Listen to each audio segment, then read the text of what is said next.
queria... Uma das coisas que ela colocou na bancada foi que a Cidade Baixa não deveria ser removida para o 4º distrito, que é uma discussão que está rolando aqui em Porto Alegre por causa da bagunça, porque a Cidade Baixa é um bairro mais de pessoas mais maduras, e é uma certa exigência e tal. Quem conhece a Cidade Baixa sabe, é visivelmente comprovado, que é um antro de consumo de drogas. Perdão? É um lugar onde deve ser evitado. Isso aí não sou eu, o fulano, Beltrano, da plataforma tal que está falando. Vocês vão lá que vocês vão ver. E o melhor até para os próprios frequentadores no ambiente que tem o seu direito lá de viver a sua vida, que fosse realmente mudado para o 4º distrito. E nisso entrou o poder aquisitivo. Como não era um debate como aqui, era uma entrevista, eu tive que me comportar como repórter que sou, eu não estendi.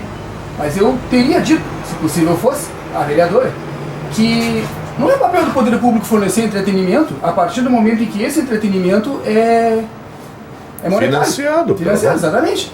Porque o poder público já cumpre muito bem em Porto Alegre, essa questão do esporte principalmente, agora sob o governo Melo, que trouxe de volta a Secretaria do Esporte com aulas públicas de tênis, na 24 de outubro, para quem se interessa, gratuitas, com raquete, com material, e assim tem escolinhas de futebol, tem muita coisa legal. Agora, no que diz respeito ao entretenimento noturno, se eu não tenho como pagar uma balde de cerveja de R$90 na Cidade Baixa, eu tomo no meu morro, na minha favela, onde eu moro.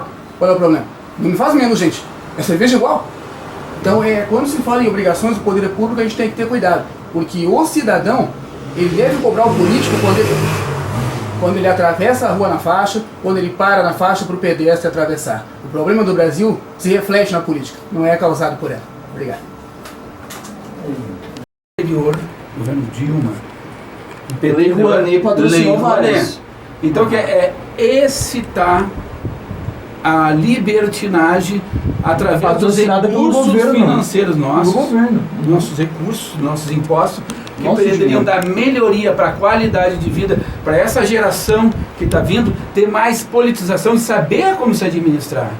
Porque hoje eles querem castrar, eles querem autorizar o aborto, mas por que eles não ensinaram desde lá do começo da escola o que é uma concepção? Sim. Então a gente tem uma pobreza cada vez maior de informação. Sim. Realmente pessoas sem informação não conseguem tocar para frente, por exemplo. Mas existem os visionários, que eu citei agora, um Tramontina, um Silvio Santos, um Assis Chateaubriand, e tem vários outros que eu não vou citar. Tem mulheres incríveis também, pessoas que se sobressaem. Uma pessoa que nem Elis Regina, que saiu com o pai dela com meia dúzia de reais pegado no bolso. Mas são pessoas que se destacaram porque antigamente tu tinha que ter excelência para cantar. Tu tinha que ter uma voz e saber. Em 1988, quando nós autorizamos, a Constituição mudou e que o nosso Ulisses Guimarães assinou aquele documento ali, ele, dentro daquilo ali, várias outras pessoas se oportunizaram daquilo ali. Nós temos o Albert Einstein, que ele criou várias coisas que foi usado que não era consentimento. No entanto, que o Einstein, ele foi um cara que foi expulso do próprio país dele. Ele disse: eu não quero mais ser cidadão alemão. E ele quis ser cidadão do mundo. Exato. Então, cara, ele não se identificava com nenhum país, né? Só que assim, ó, eu tenho uma frustração da minha época escolar que é interessante comentar aqui com vocês. Quando eu era criança, meu sonho era tocar violino, né? Eu queria muito tocar violino. E daí eu falei pra diretora da escola que eu queria aprender a tocar violino e tal. Só que a escola não tinha condições. Por volta de 2013, mais ou menos, eu tinha 14 anos, e na escola começou um programa do governo. Na verdade foi ainda no governo Dilma, que era Educar Mais, alguma coisa assim, não me lembro o nome do programa. Que era assim, após a aula, eu estudava à tarde, após a aula a gente tinha direito a fazer reforço de matemática, reforço de português, aula de violão, lutas e teatro. Eu fiz teatro durante 5 anos na escola e na igreja, fazia aula de violão, tinha reforço de inglês também e reforço de matemática, porque tinha muita dificuldade, né? Então é uma coisa muito boa que teve no governo Temer e governo Dilma. Então, só para dar um adentro, para não perder minha linha de raciocínio, que tu está dizendo. O que tu teve? oportunidade de criar aquilo que não é o dinheiro, o conhecimento, ele vai te fazer tu evoluir em qualquer lugar que tu tiver. É isso que a gente precisa para nossas gerações. Não Lei Rouanet botando porno, música, filmes depravados e distorcendo a aula de mentalidade robótica na escola, todo mundo quer aula de robótica, aula de violão, aula de violino, aula de canto. Por que as crianças por que não tem isso nas escolas, entendeu? Porque assim, ó, eu vou te ser bem sincero, a minha mãe não tinha como dar almoço às vezes pra gente, e eu ia de manhã um pouco mais cedo pra almoçar na escola. Eu tomava café, almoçava, né? Jantava na escola às vezes, perguntava pra diretora se eu podia. Nem verossímeis. Então assim... Ó, gente, seguinte... Eu vou completar o que vocês estavam falando, justamente aqui, do nosso encadernado Escola Sem Tarados, falando exatamente sobre lumpenproletariado, que é o quê? As classes marginais e funk carioca. Vamos começar falando aqui. Funk original, Estados Unidos, James Brown, o cara cantava, o cara dançava. Quem mais? Diana Ross. Diana Ross canta muito, até hoje, 70 anos, né? Quem mais cantava funk e que o pessoal não quer reconhecer? Pô, Michael Jackson. Aí, nós temos aqui a cultura do funk pornografia no Brasil. O funk e pornografia no Brasil, o lumpenproletariado, isso é um plano do governo, um plano da esquerda, junto com o narcotráfico. E prestem atenção, porque agora eu vou falar uma coisa que vocês vão entender. Tudo o que a esquerda fingiu por 10 anos, falar que, eles condenam do nazismo, do fascismo, eles aprovam no narcotráfico. No narcotráfico, tu não pode criticar o narcotraficante. Eles vão na tua casa, te tiram a tua casa, te tiram esse teu direito de viver. Isso é o quê? É o nazismo que está representando a esquerda. Aí, os caras pegam assim, precisamos botar o funk como cultura. Peraí. Uma Ludmilla, aquela que canta Elvira do Ipiranga. Isso é cultura? Ela não tem moral pra isso. Exato. Manita para representar as mulheres. Isso não é cultura. Aí... Cadê nossas cantoras clássicas, né? Cadê exato. Nossa cantora de pagode, de sertanejo, exato. Música buena, né? Exato. Música gauchesca. Eu posso fazer uma Pode, do diabo aqui? por favor. Eu acho que a gente não pode dizer isso é cultura e isso não é cultura.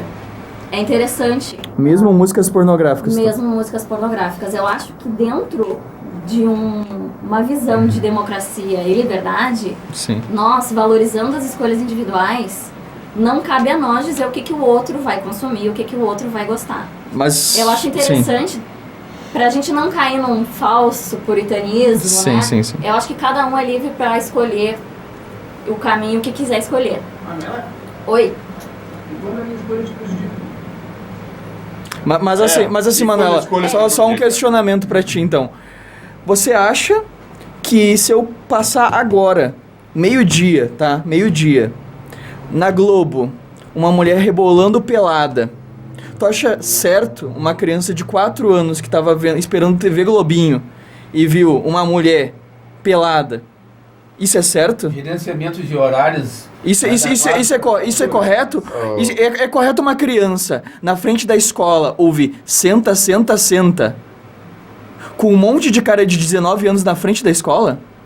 Isso não deveria ser proibido? Isso não é pornografia? Isso não é aliciação de menores? Mas eu já acredito que existam leis sobre isso, né? Existe lei, mas existem leis sobre isso. Mas que lei que se cumpre? Tá muito complicado no Brasil. Exato. Então, várias leis de trazer? É por isso que num veículo de comunicação como esse aqui, a gente ressalta esse tipo de coisa, que o atual governo e o nosso governo estadual, tanto o federal, eles não veem com esses olhos o que está acontecendo dentro da nossa sociedade brasileira, e cada vez vai se empoderar mais disso. Se o momento que nós, conservadores, não vir à frente e exigir que isso mude. Sim. Porque não adianta, existe a lei, mas ela não está sendo cumprida. A gente precisa que a lei seja cumprida. Se tu tem o direito de ir e vir, eu também tenho, mas tu não pode querer colocar o teu direito de ir e vir dentro de uma situação que tem pessoas que não têm capacidade de ter discernimento para aquilo ali. Então tu vai deixar aquilo ali fluir de uma maneira errada? Não, nós temos que cobrar. Das 10 horas da noite em diante, pode falar, não, isso não está sendo cumprido. Mas é que assim, a gente tem que dividir a questão do que é os direitos dos menores e a proteção das crianças. Eu acho isso é primordial. Mas quando a gente falar isso aqui não é cultura. Não é cultura. Será que isso não é um meio de mercado, do livre mercado, não, de agir e as pessoas buscarem a sua... Você vai abrir o site do X e dizer que isso é cultura? Aqui, ó, vamos... Isso não é cultura. O caso é o seguinte... Isso não é cultura. Mas A cultura brasileira não é uma cultura europeia, onde os europeus se reuniam numa sala, os políticos, e faziam tudo acontecer lá. Isso não é uma cultura latina. Maquiavel concorda com a Manuela. Maquiavel diz assim, ó, não se toca em cultura. No momento que o Estado tocar em cultura, acabou. Exatamente. E nós aqui estamos falando uma cultura, nós gaúchos. A cultura gaúcha é diferente. É diferente. Da cultura nordestina é diferente. Cada cultura tem que ser respeitada. O desrespeito é quando eles querem botar a goela abaixo a cultura deles em nós. E nós vice-versa. Mas negros maravilhosos, né? Opa, eu tenho trazido aqui. Chegou agora a Terezinha, né? Terezinha, né? Minha amiga, companheira, né? De brigada. É uma pessoa muito especial, professora, é uma cientista policial, né? Ela deu aula na academia, é uma pessoa que eu gosto muito dela e sempre que eu posso convido para estar aqui no programa, né? E eu tenho um quadro agora, Terezinha, que é Negros Maravilhosos, tá?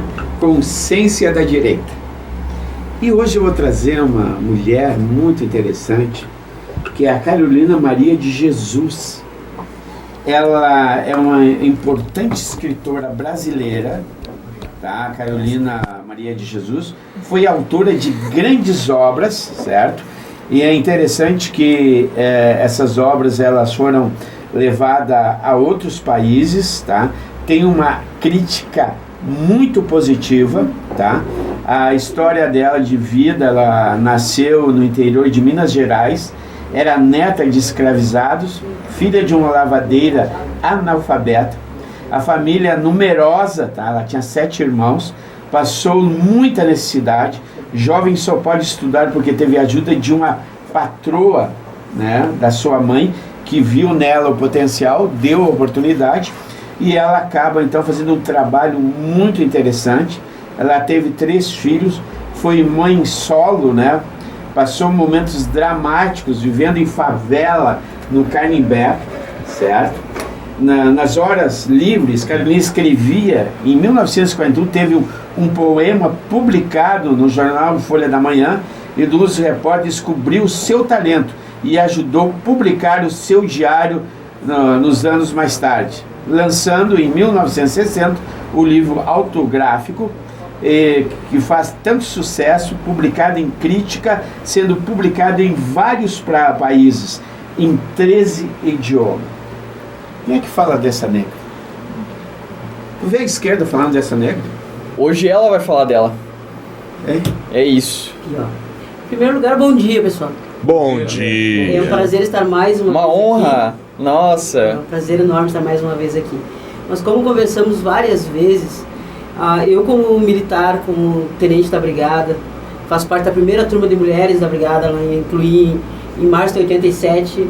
Fizemos muitas homenagens no ano passado a Cabo Toco pela Revolução de 23, primeira mulher a representar a brigada. Poderia fazer uma pergunta? A Cabo Toco era negra? Era mista, era mulata. Era mulata? Mulata. Olha aí. Pai negro? Parda. Brasileira. Brasileira. Eu sempre tive essa era curiosidade. pai branco e mãe negra. É que nem eu. Tem foto Sim. dela ou... Cor de cuia. Até tenho, até posso. É bom. Então, assim, até hoje teve uma publicação no jornal Santa Maria com a imagem dela e uma foto com várias brigadeiras na volta. Que lindo. Aí eu digo, o pessoal não sabe, eu estou naquela foto. Ah, tu tá na No foto? final de 87 nós fizemos uma homenagem para ela, uma placa, e levamos a São Gabriel para entregar para ela. E ela faleceu em 89, né? Então a minha turma, em homenagem a Cabo Toco, se chama Turma Cabo Toco, primeira turma de soldados da Brigada Militar. Uau. Então, e o pessoal critica muito a situação do negro como vítima, questiona muito, mas nós não vemos o negro em si defender essa pauta. O que defende essa pauta do negro vítima é um partido, como vocês falaram há pouco aqui. É um núcleo, é um grupo. É a ideia de fazer acreditarmos que somos menos, que precisamos ser tratados diferentes, que não temos o mesmo cérebro, que a nossa pele faz a diferença. Sim. E o que me entristece muito é saber que muitos aceitam essa ideia. O exemplo desta mulher que falamos agora aqui. Ela veio de origem humilde. Carolina Maria de Jesus. Hoje, aí, ó, livros conhecidos mundialmente. 13 línguas. 13 idiomas, imagina, 13 línguas. E aí, sem querer falar de mim mesma, né? Mas eu acho que o tempo que vai passando a gente aprende Tem que falar a mesmo se de ti. respeitar, se valorizar. Sim. Eu sou do interior de São Cepé. Eu sou lá de São Cepé, perto de Santa Maria. Quando em São Cepé, quando adolescente, quando criança, convivendo numa cidade racista, porque a nossa cidade ela tem uma base muito grande de italianas e alemães. Mas para mim eu nunca vi essa diferença, porque a minha mãe foi criada em berço alemão e italiano como filho adotivo. Então eu nunca vi a diferença, nunca senti a diferença. Tua mãe não sofria preconceito? Não sofria preconceito. Ela era aceita? Ela era aceita. Ela era uma mulata, bonita, linda. Os gringos até paqueravam ela. Teve os mesmos estudos, teve direito aos mesmos estudos que os irmãos de criação. É claro que houve a diferença ali na época de herança, de dinheiro, não sei o quê. E ela, quando optou casar com meu pai, um negro, ela abriu mão de um namoro com um italiano rico. Na época lá que eu brincava muito com ela assim, mãe, era pra mim ter 1,70m, uns olhos verdes. Os olhos verdes, e que preta que eu ia ser. E rica ainda, né? Aí a senhora casou com o pai. Mas assim, a miscigenação brasileira, ela é um exemplo pro mundo. Sim. Que, como a gente diz, o Brasil, ele é o paraíso, ele só tem ladrão. Sim. Ele não tem maremoto, ele não tem terremoto, ele não tem revolução. Se não tivesse ladrão, ele não tem a gente ia ser a Suíça. Guerras.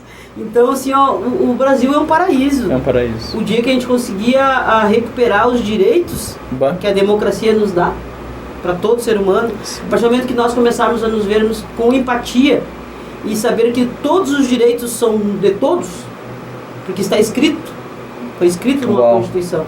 Então, a gente dizer que o partido tal dá mais educação que o outro, ele é obrigação. Saúde, educação, moradia, é obrigação. Segurança.